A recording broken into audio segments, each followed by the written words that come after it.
Maniac Magee by Spinellie. Chapter 6. About an hour later, Mrs. Valerie Pickle twanged open her back screen door, stood on the top step, and whistled. As whistles go, Mrs. Pickle's was one of the all-time greats. It reeled in every Pickle kid for dinner every night. Never was a Pickle kid ever late for dinner. It's a record that will probably stand forever. The whistle wasn't loud, it wasn't screechy, it was a simple two-note job. One high note, one low. To an outsider, it wouldn't sound all that special, but to the ears of a Pickle kid, it was magic. Somehow it had the ability to slip through the slush of 5 o'clock noises to reach its targets. So from the dump, from the creek, from the tracks, from Red Hill, in ran the Pickle kids for dinner, all 10 of them.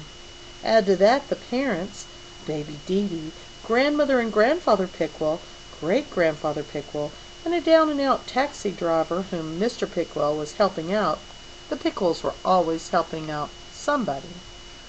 All that, and you had what Mrs. Pickle called her small nation.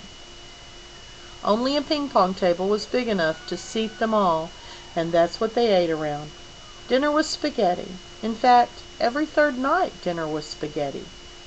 When dinner was over, and they were all bringing their dirty dishes to the kitchen, Dominic Pickle said to Duke Pickle, "Who's that kid?" "What kid?" said Duke.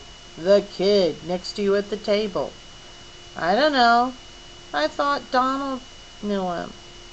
"I don't know him," said Donald. "I thought Dion knew him."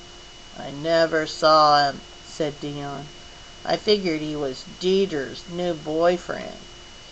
Deidre kicked Dion in the shins. Duke checked back in the dining room. "He's gone." The Pickle kids dashed out the back door to the top of Raco Hill. They scanned the railroad tracks. There he was, passing Red Hill, a book in his hand.